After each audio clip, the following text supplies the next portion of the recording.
中小学教室到底应不应当装空调？这个史上最热的夏季，让我们有了这样的疑问。这个夏天确实是太热了，没想到出伏都2周了，已经进入到9月份了，全国很多城市动辄还有35度甚至40度的高温，以至于很多城市小学开学往后顺延了1个星期。为什么要顺延1个星期呢？有一个很重要的原因就在于今天我们大多数城市的小学教室是没有空调的。大家可以想见一下，暑期已经过了，9月份了，可是这个城市温度还是40度，一个小小的教室之中呢，待了40个、50个甚至60个学生，尤其是小孩子都很好动经常课间还要冲出去跑跑步打打篮球满身大汗的回来。可是整个教室之中有几十个孩子没有空调，外面的温度又那么高，就算你把窗户都打开，就算你点一些电风扇，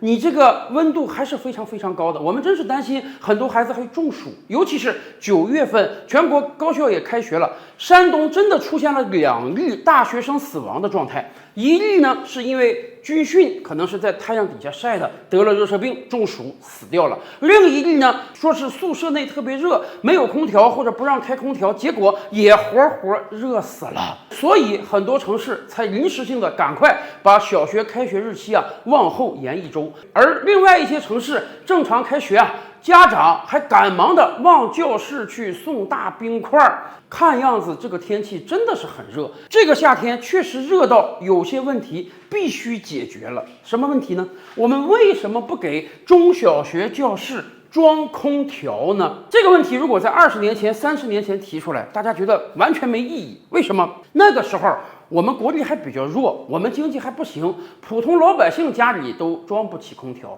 可是时移世易，到了2024年的今天，我们还能说装不起空调吗？一台普通家用 1.5 匹的空调，也就是1000多块钱而已你这个教室里放2台空调，我觉得足够了吧？我国的空调普及率是相当高的，大部分普通家庭现在都是装得起空调的。尤其是此前2个月，媒体还告诫很多中老年人说在家里千万不要为了省电省钱不开空调，因为真的热浪袭来是很容易中暑的。那么为什么中小学我们不装空调呢？有很多家长其实写信投诉当地的教育局，也有当地城市教育局说现在有各种各样的情况，总之就是不能装。而另外呢，还有很多学校采取的是家长自愿的方式家长本人也好，家委会也罢，你们如果愿意自愿的话，可以集资共同装1台空调放到教室之中。拜托，我们可是9年义务教育国家要提供学校、提供老师、提供一个合理而舒适的教学环境